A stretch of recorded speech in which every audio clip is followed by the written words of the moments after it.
మన తెలుగు ఇంట్లో ప్రతి సంవత్సరం ఎంతో శ్రద్ధగా జరుపుకునే పండుగ వినాయక చవితి. కానీ మీరు ఎప్పుడైనా ఆలోచించారా మనం వినాయక చవితి ఎందుకు జరుపుకుంటాం, దాని వెనక ఉన్న కథలు, ఆచారాలు, చరిత్ర ఈ వీడియోలో నేను మీకు చెప్తాను. చివరి వరకు స్కిప్ చేయకుండా చూడండి. మొదటి భాగం వినాయకుడి జన్మ కథ. హిందూ పురాణాల ప్రకారం వినాయకుడు అంటే జ్ఞానానికి, విజయాలకి, విఘ్నాల తొలగింపుకి ప్రతీక. ఒకరోజు పార్వతీదేవి తను స్నానం చేసేటప్పుడు తన ఒంటికి రాసుకున్న పసుపుతో ఒక బాలుడిని తయారు చేసి ప్రాణం పోసింది. ఆయనే గణేశుడు.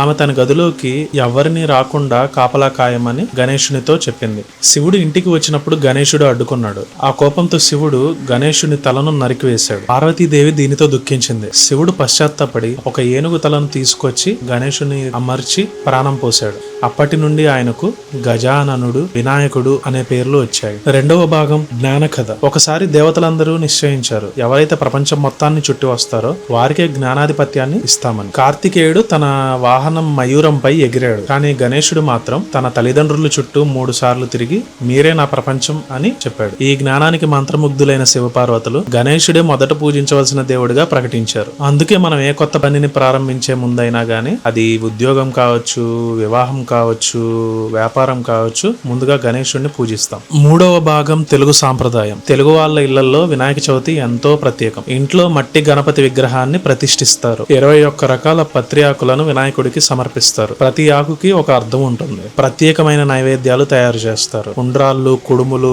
మోదకాలు వినాయకుడికి చాలా ఇష్టం. పూజ ముగిసిన తర్వాత వినాయకుడి విగ్రహాన్ని తీసుకెళ్లి నీటిలో నిమజ్జనం చేస్తారు. ఇది సృష్టి లయ చక్రాన్ని సూచిస్తుంది. 4వ భాగం చారిత్రక ప్రాముఖ్యం. మనం ఇప్పుడు ఇంటి పూజలతో పాటు బహిరంగంగా కూడా బయట వినాయకుడి ఉత్సవాలు మనం చూస్తూ ఉంటాం. ప్రతి కాలనీలో, ప్రతి ప్రదేశంలో జనమంతా కలిసి ఒక విగ్రహాన్ని ప్రతిష్ఠించి నవరాత్రులు పూజించి ఆరాధిస్తారు. దీని వెనుక కూడా ఒక చరిత్ర ఉంది. బాలగంగాధర్ తిలక్ అనే స్వాతంత్ర సమర యోధుడు 1800 సంవత్సరంలో బ్రిటిష్ పాలనకు వ్యతిరేకంగా గణేష్ చతుర్థి ఉత్సవాలను బహిరంగంగా చాలా పెద్దగా నిర్వహించారు. ఎందుకంటే అప్పుడు బ్రిటిష్ పాలనకు వ్యతిరేకంగా ప్రజలందరూ గుమికూడడం, ఒక దగ్గర చేరడం నిషేధం. కానీ పండుగ కారణంతో ప్రజలందరినీ ఒక దగ్గర చేర్చి ఆయా దేశభక్తిని, ఐక్యతను పెంపొందించారు. అందుకే మనం వినాయక చవితిని జరుపుకోవడం అంటే కేవలం పూజలు చేయడం కాదు, అది విజ్ఞానం, ఐక్యత, కొత్త ప్రారంభాలకు సంకేతం. వినాయకుడిని పూజించడం ద్వారా మనం విఘ్నాలను తొలగించి కొత్త విజయాల వైపు పరుగులు తీస్తాం. మీకు ఈ వీడియో నచ్చినట్లయితే ఓం గం గణపతియే నమః అని కామెంట్ చేయండి.